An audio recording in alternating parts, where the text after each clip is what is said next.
오늘 본문은 야고보서입니다.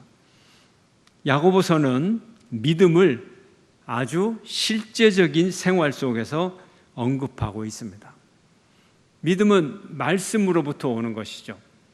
말씀으로 시작합니다. 말씀을 듣고 읽고 배우고 알고 그리고 고백하고 그러면서 믿음이 시작됩니다. 믿음을 얻습니다.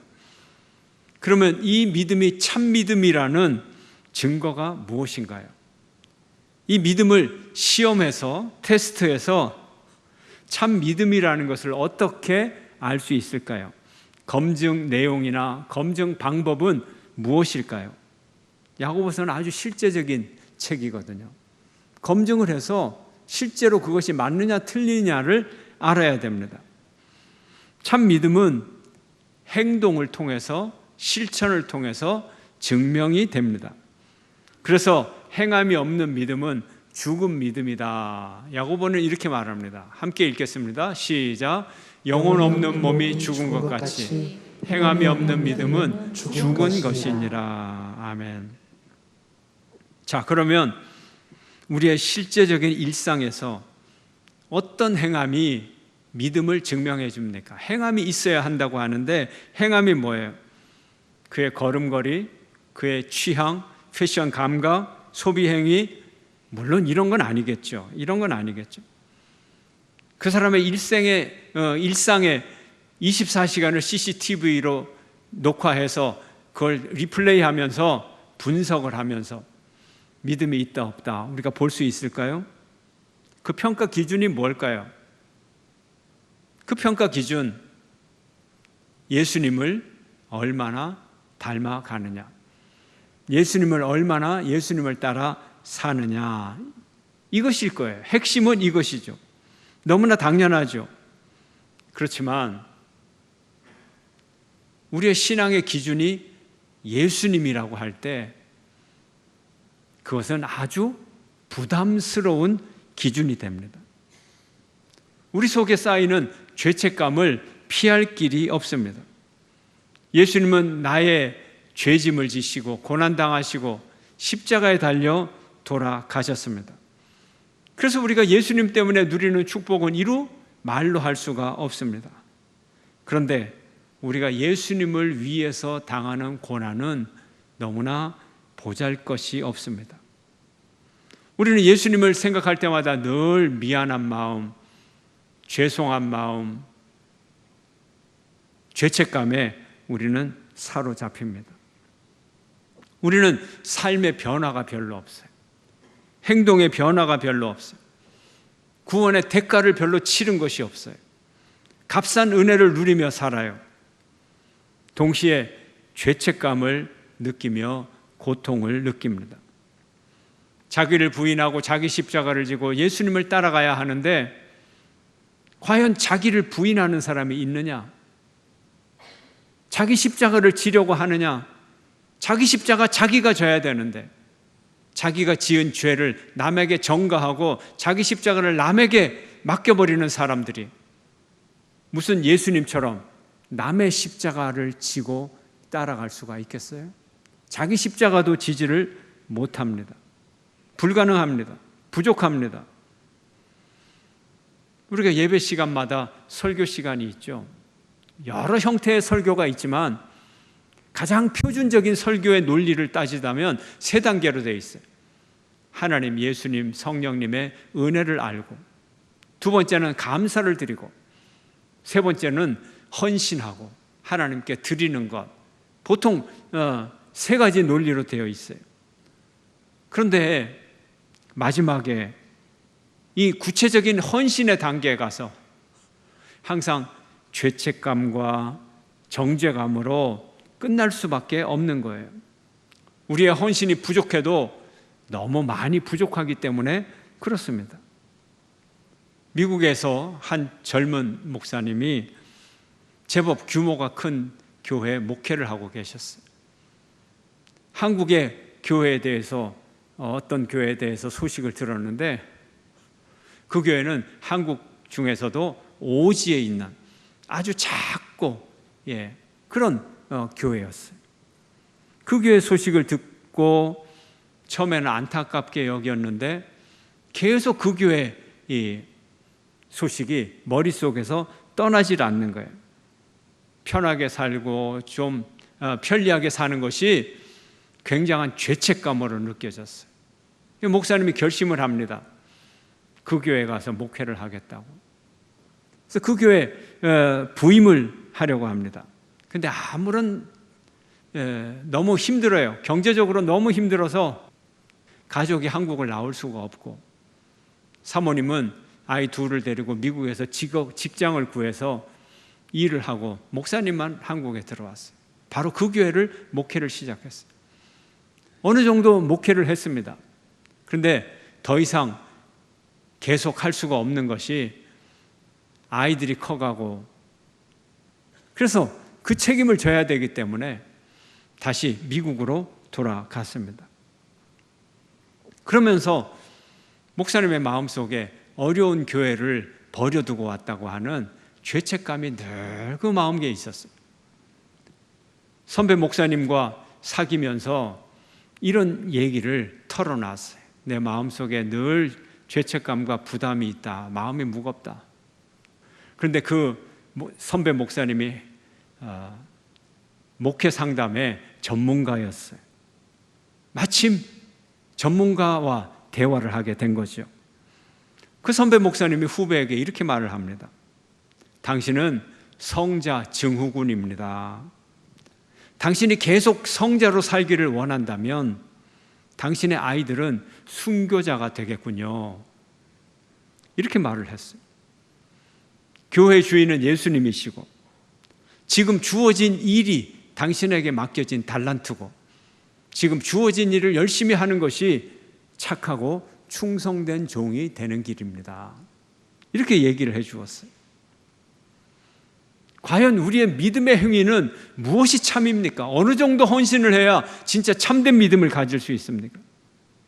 행함으로 보여지는 믿음은 무엇입니까? 야고보가 말합니다. 행함으로 믿음을 보여라. 그러면 그렇지. 믿음이 행함으로 보여져야지. 당신의 믿음은 어떻습니까? 좀 보여주세요. 이렇게 말할 때까지는 그래도 마음이 편합니다. 근데 내가 내 믿음을 무슨 행위로 보여줄 것인가? 정말 야고보의 말은 무서운 말이 되는 것입니다. 성자 증후군을 자기에게 적용을 하면 완벽주의와 죄책감과 우울증에 시달리게 되고, 이것을 타인에게 적용하게 되면 비난과 정죄에 빠지게 됩니다. 행동하는 믿음을 보여달라는 것, 이 요청은 엄청난 부담으로 우리에게 다가오고 고통과 갈등을 불러옵니다. 이것이 과연 야고보의 의도였나? 야고보가 율법주의에 빠져서 모든 사람들을 다 죄인으로 만들려고 하는 그런 의도였나? 물론 그건 절대 아니었어요. 결코 그렇지 않습니다. 야고보는 실제적인 행동을 강조했습니다.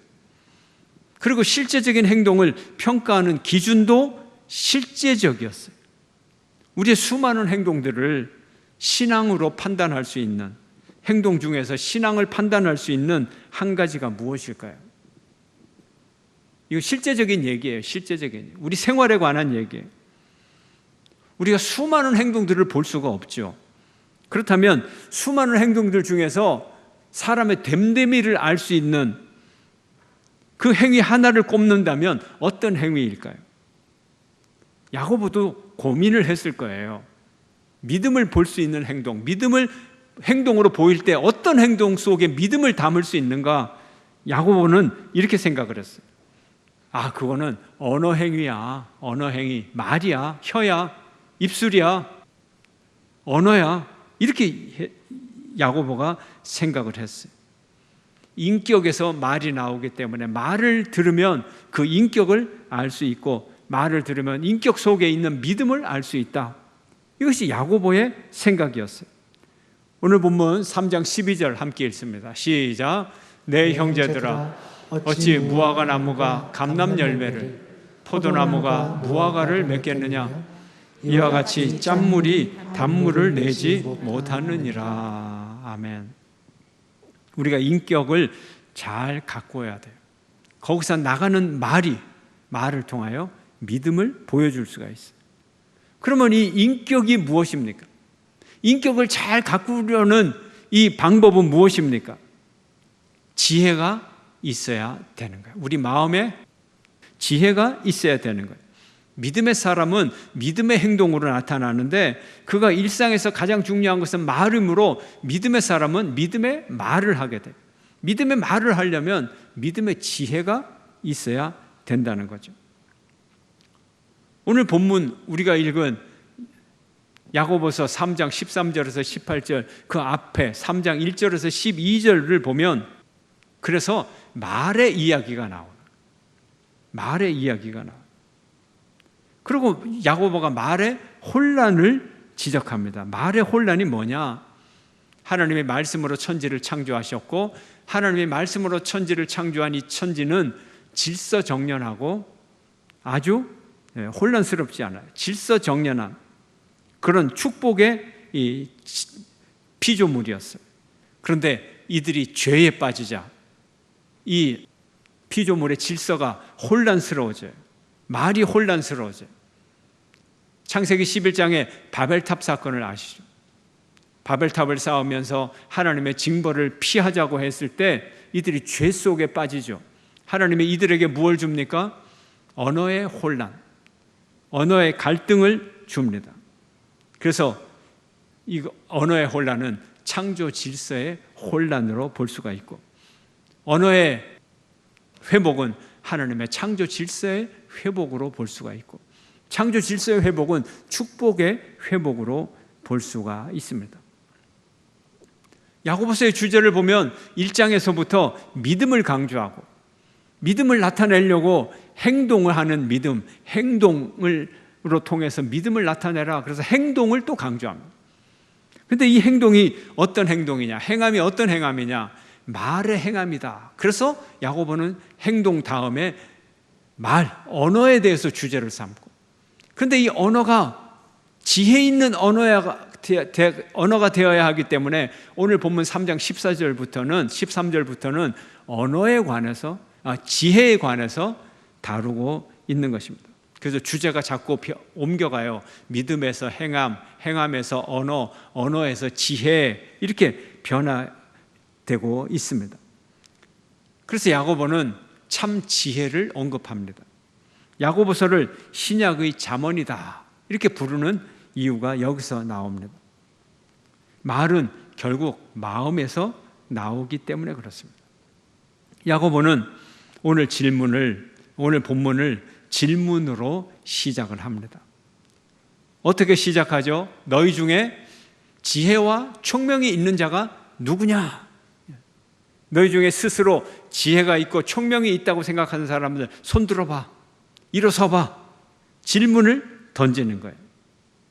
야고보는 스스로 지혜롭다고 생각하는 자랑하는 이들에게 무엇을 보이라고 요구합니까? 그래? 당신이 지혜가 있어? 당신이 총명이 있어? 그래? 그러면 보여줘봐. 뭐를 보여줘? 지혜의 온유함과 선행을 보여줘봐. 이렇게 증명을 하라고 말합니다. 야고보서는 실제적으로 읽으라 그랬잖아요. 계속해서 확증, 증명, 증거를 대라고 합니다. 보여줘. 증거를 보여줘. 얘기합니다. 믿음이 있다고 자랑하는 사람에게 행함을 보여줘. 행함이 있다고 하는 사람에게 지혜를 보여줘. 이렇게 얘기를 하고 있는 거예요. 선행이 있는가? 온유함이 있는가? 이게 지혜가 있다는 거예요. 여러분 지혜가 있다고 자부하셨죠? 근데 여러분의 행위 가운데 선행이 있습니까? 여러분에게 온유함이 있습니까?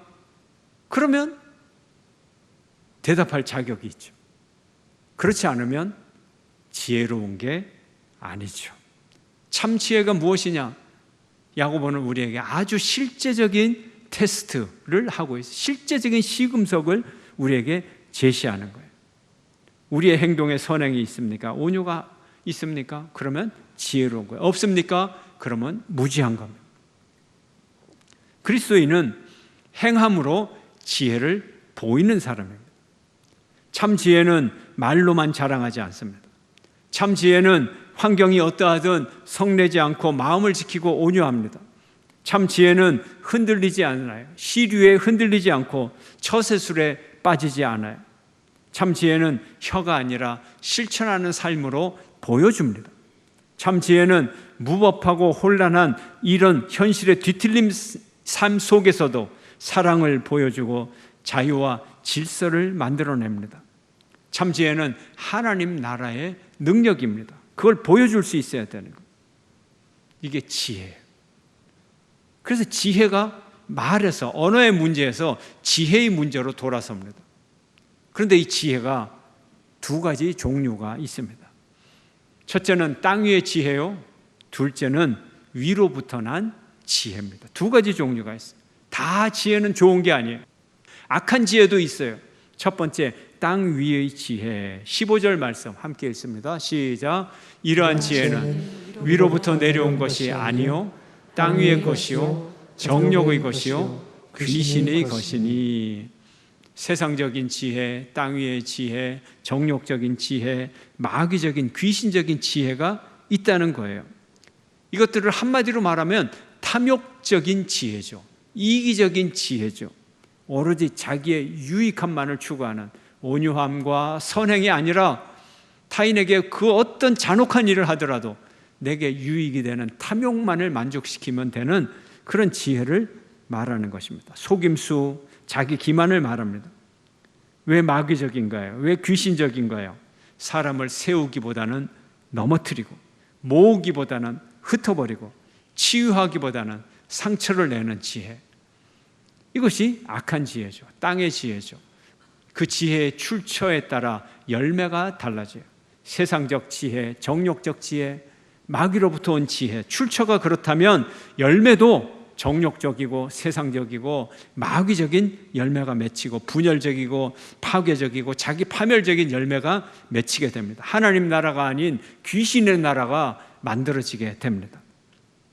이와는 다른 지혜가 있어요. 위로부터 난 지혜가 있어요.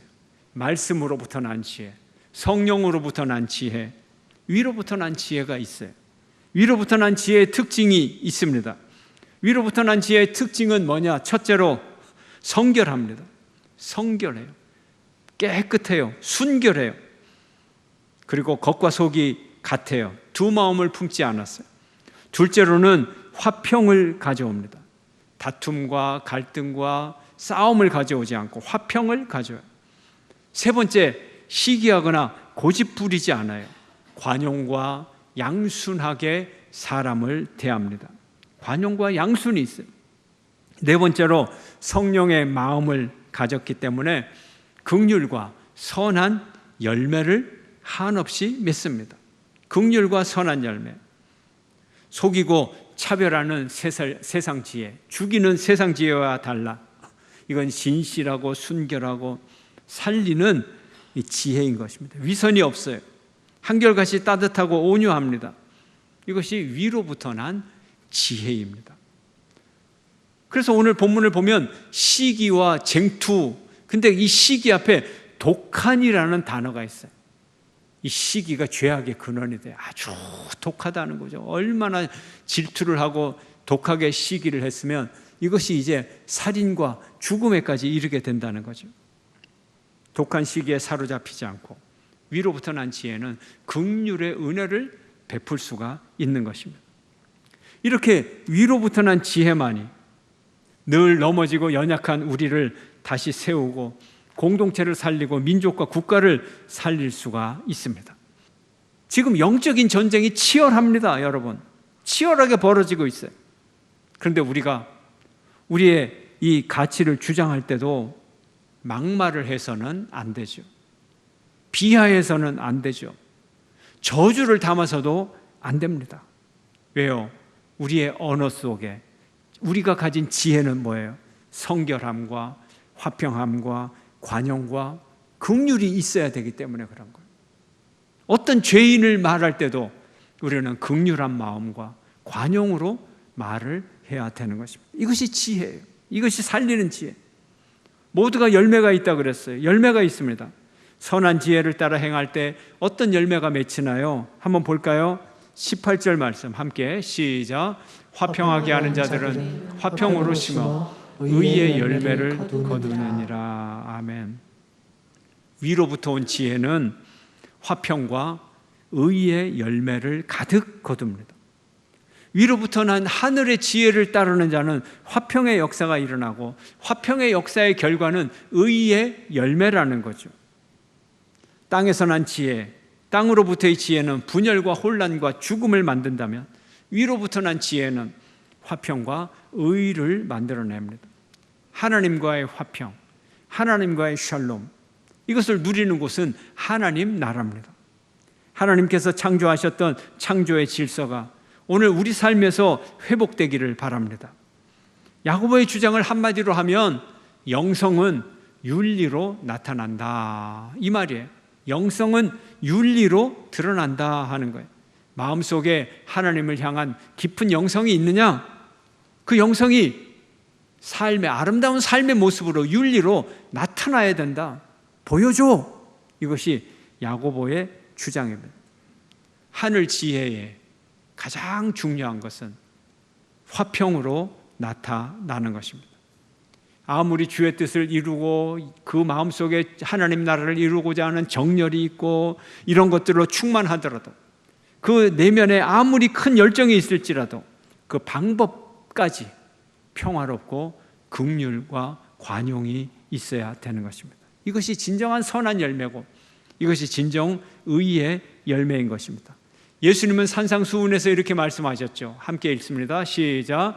화평하게 하는 자는 복이 있나니 그들이 하나님의 아들이라 일컬음을 받을 것이며. 아멘. 화평하게 하는 자는 하나님의 아들이 된다는 거예요. 하나님의 자녀가 된다는 거예요. 우리가 하나님의 자녀라면 무엇을 상속을 받습니까? 하나님의 재산, 하나님 나라를 상속받습니다. 화평하게 하는 자는 하나님의 자녀가 되어 하나님 나라를 상속받게 됩니다. 우리가 이 땅에서 만들어야 될 하나님 나라는 화평의 나라예요. 화평의 나라를 만들려면 하나님으로부터, 위로부터 오는 지혜를 받아야 되고, 우리의 언어 속에 위로부터 오는 화평의 지혜가 있을 때 우리는 이 언어로 이 땅에서 하나님 나라를 만들 수 있는 것입니다. 오늘 우리 시대는 분열의 시대, 갈등의 시대, 대립의 시대를 살아가고 있습니다. 오늘 이 땅의 가정과 공동체와 국가가 화평하게 하는 사람을 부르고 있습니다. 화평하게 하는 하나님의 아들을 부르고 있습니다. 세상은 성도들에게 화목하게 하는 능력을 바라고 있습니다.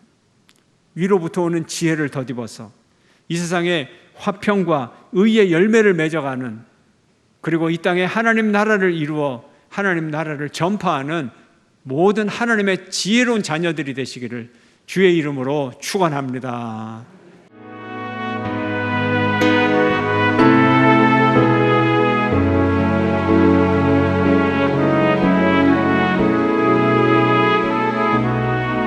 주님 앞에 섭니다. 모든 염려 주께 맡기고 주만